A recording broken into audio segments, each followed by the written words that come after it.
Pascal. You are now rocking with that dude Pascal. We be going wild, Haitian in the building, so original. Got the haters catching feelings. Get your hands up to the ceiling and keep them held high, cause St. Louis isn't ready. Forget about it, goodbye. Hold on, we just saying hi. Five somebody, rise up. Weekdays, catch us live, somebody. Let's go. Good morning. Good afternoon and good evening, everybody. Welcome back to the Pascal Show. Appreciate all y'all for being here. Really means a lot. Seriously, it does. My doggone thing is losing its damn mind. I need to get a new boom arm, it looks like. But hopefully you guys are all doing well, okay? We have been dealing and been checking out this whole tragedy that's been going down as far as this situation that happened on New Year's night or early New Year's Day, however you see it, in New Orleans. This has been absolutely insane. And again, I apologize. You guys are funny. Sorry, True Dragon. I had the wrong thing in there. Okay. So I appreciate you guys being here. And of course, you know, I had the wrong piece in there for some weird reason. So just wanted to, geez Louise, this thing is on crack and it doesn't want to be a friend right now. But again, I accidentally put in PM instead of AM and all that stuff. There is going to be a press conference in literally or allegedly less than 3 minutes from now, which we are going to be looking at and checking out together as a family. But there are a few things that we just kind of discovered while we were looking into this whole situation, this whole tragedy that happened in New Orleans last night or early this morning. So please do me a favor before we get into everything. Hit that like button down below. Hit that reaction button. If you're watching on other platforms, make sure you hit that follow button. If you're watching on Facebook, X/, Twitter, Instagram, TikTok, Rumble, I'm on all those platforms, so show some love. Hit that follow button on that platform as well. Go and subscribe here on my main channel. Go to my secondary channel. Make sure you're subscribed to the secondary channel. The secondary channel is called The Pascal Show Clips. So make sure you're subscribed over there as well. Please and thank you. Okay. We got some things we're getting into because we starting off 2025. Wild. Hopefully it calms down after this, but we'll see what happens here. Okay. Yeah, so subscribe, hit that join button down below, become a member, check out my Patreon and my locals. Please check out my merch page, pascalmerch.com. That would be greatly appreciated as well. Again, your boy's working hard out here in these streets, and I'll be having some more updates and new announcements for you guys, maybe today or first thing tomorrow, depending. Today just took over. This tragedy took over everything, understandably. But let's get into this, guys, okay?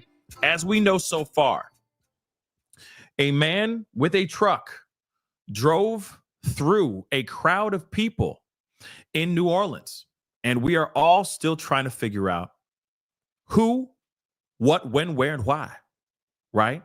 Well, we have a few things. They, I'm sure, are now getting down to the bottom of who this particular person is. We do not know why.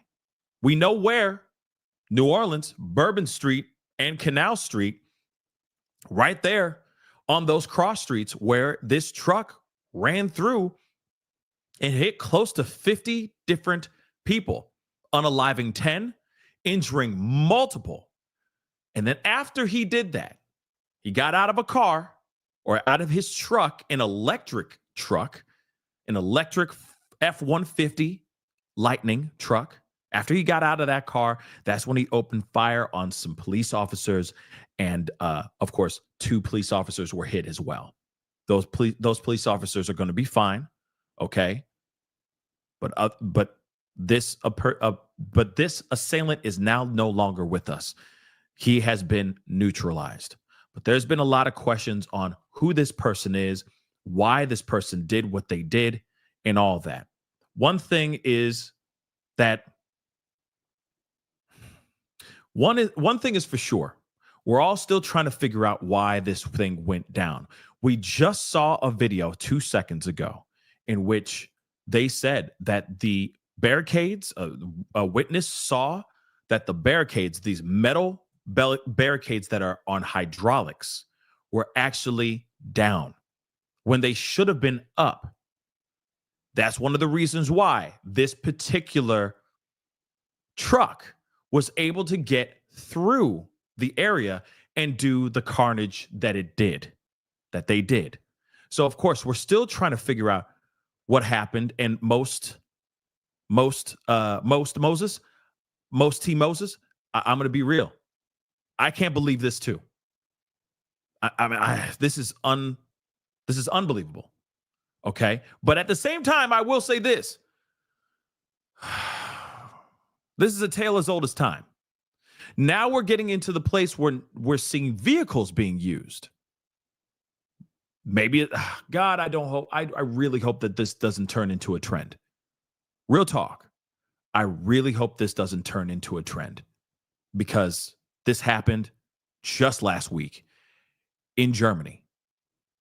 Car barreled through a bunch of people, taking the lives of multiple, hurting multiple as well, around Christmas time as well. Now, we've seen Darrell Brooks back in the day. He barreled through a parade. It was absolutely disgusting. We saw that as well. But now we're seeing it on New Year's night, New Year's morning, in a place that could have had their things together if they actually had those barricades up. Now, of course, they're supposed to have a press conference. I'm going to see if there's, because right now News Nation's supposed to have the press conference, or, do some sort of press conference, but I have yet to see anything on that yet. I'm seeing if there's maybe another spot. Yeah, they haven't. Even Fox News hasn't even shown, or it doesn't even have it up yet either, because it was supposed to happen at 11 a.m. I'll even show it to you guys just so you can see proof positive. See, this is just me looking at Fox News themselves. We are still waiting to see what other press conference is supposed to be going on. But honestly, we have yet to see or hear anything as of yet. All right. We are still waiting to hear that information. We want to know what the hell's going on. I don't know about you guys, but I am very concerned and very intrigued on why this whole thing went down the way it went down. But let's take a look at this. I'm thinking that we got a little bit of time before this press conference actually happens, because I'm sure they're still trying to get as much information as they can get right now as we speak. But let's take a look at this from ABC News here right quick. We'll gather. And I want to bring in ABC News contributor, former FBI agent Brad Garrett for a little bit more on that. Brad, how do you go about putting together all the pieces to this puzzle, given how complex this attack was? This wasn't just a vehicle ramming. So much more to this. That's where coordination and previous training, Diane, come together. There'll be a command post. It's probably been set up since the early morning hours after this event. And you feed the information, at least initially, into that. But you have to do all these things simultaneously. That's why they have to be coordinated at one location. Specifically, having people do backgrounds on the on this alleged suspect, on the vehicle, on the gun, all the social media stuff. But it all has to come together, because I've worked these high-profile violent events, and all the information had to come to me and two other people on a regular basis to figure out exactly what you do have, because the clock still is ticking a little bit until they can put a lid on this. Yes, did he act alone? My guess is probably, only based on the history of people that do car rammings, but we'll have to see. But all that stuff really has to be put to rest quickly to make sure that it's contained. While you're doing that, obviously, you're doing all of these other things to draw every piece of information from other agencies, from background checks, from where the car came from, the ID that he used to get the car, to get a weapon, etc. All of that has to go, so you have a comprehensive picture among a select few people, experienced people, as to what you really have. That's really the key. And former NYPD Chief of Detectives Robert Boyce is no stranger to this kind of investigation. Robert, you're also no stranger to having to secure a city for an event like New Year's Eve, having obviously worked in New York City for decades. Talk to me about that part of it. What goes into securing an event like this, where you know there are going to be crowds of people, and how surprised are you to hear that this pickup truck was able to make it onto Bourbon Street? So, Diana, let's start with your preparation. There's a three-dimensional preparation in New York City. There's an elevated threat. Okay, it could be either from drones or a fixed position, say a sniper from a window.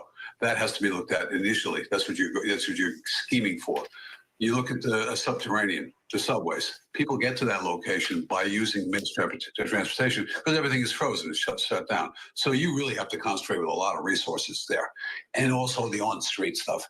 So you're doing bag searches, you're looking at people, you have both plain clothes and uniform officers out there. And now you're looking at the vehicle threat. So in New York City, there's sand trucks that we shut down entire areas. There's a grid we know everybody's going to be at. And there's choke points to get into that grid. And so they're also manned with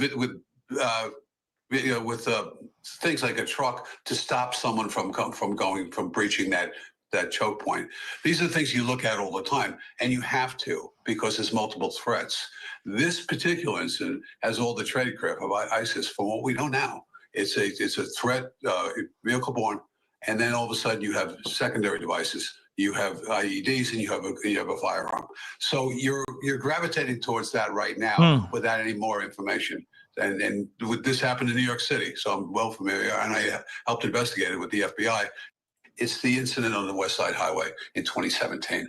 Okay, so real quick, there is an update. Yeah, they said it was going to be at 11. Now they have pushed it to 1 p.m. So, which is really annoying because I want to show this so you guys can see proof positive. At first, it was going to be at first it was 11. Now it's 1 o'clock. So let me show you what I mean. Look, take a look at this. This is now they've moved it. So now we're going to have to wait till, says it right there, 1 p.m. It's not going to start for another 2 hours. Okay. Now, again, this is, of course, this is frustrating because we want to know what the hell's going on. I'm going to let them cook because I'm sure this is all still developing. I'm sure there's so much more information that they're still trying to grasp onto and try to understand. We don't know everything. Obviously, the public doesn't really know a whole lot. And this is a wild situation, and there's a lot of people that have lost their lives. There could be people that have lost. There could be more people that have lost their lives, etc. So, what I'm going to do, though, because that is a bit weird that they went from 11, now it's been pushed to 1 o'clock, and I hope that they stay that way. I hope that they do a press conference in the next 2 hours. What I'm going to do is hop off for now, let it cook, because there is something that I want to pull out of the video, the show that we just did, because that piece of information I think is pretty big and pretty important, and I want to share that with you guys in a video here on this channel. So when it does get up, go check it out when you get a chance. But it is pretty wild that now we're hearing that the barricades were down. And that's the other thing too. I'm wondering if they need more time to try to come up with a reason on why this actually happened in the way that it did, why they had the barricades down, because a lot of people are going to want to have some explanation on that too. They messed up on that part. Now, they can't control a monster from doing what he did, but they can at least do everything they can to try to stop a monster from doing what they did. Right? So, again, I'll be back on with you guys in less than 2 hours from now, because honestly, right now, what we have is what we have. There isn't really a whole lot more information out here. I mean, unless there are other eyewitness accounts and all that stuff that come out, I'm sure those things will come out in the next couple hours. When that does, we will watch those. We will discuss those things. We will talk about those developing pieces of information. But right now, we're kind of at a standstill until we get this press conference off and running. So I will be back on, guys. All right. I will be back on. Okay. In less than 2 hours from now. So be sure to tune in. I'll be back on then. Sorry for this. I didn't know that they were going to start instead in less than 2 hours instead of actually going at the time that they said in the press conference. But hey, let them cook. Let them do what they do. We'll be back to talk about that at 1 p.m. Okay? 1 p.m. Central Standard Time, 2 p.m. Eastern Standard Time, just so you guys know. Okay? Now that's interesting. That's interesting information that they were replacing, according to local residents, the city has been replacing metal barricades for the last couple of weeks. So why wouldn't they have done it, all that, before this big ass event? You see what I'm saying?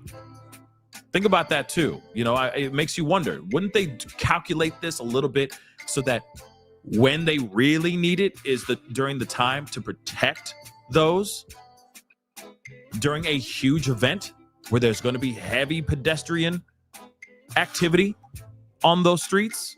I don't know, something. Yeah, maybe behind on schedule, but then it's like fix enough of it so that they can operate during that time, you know?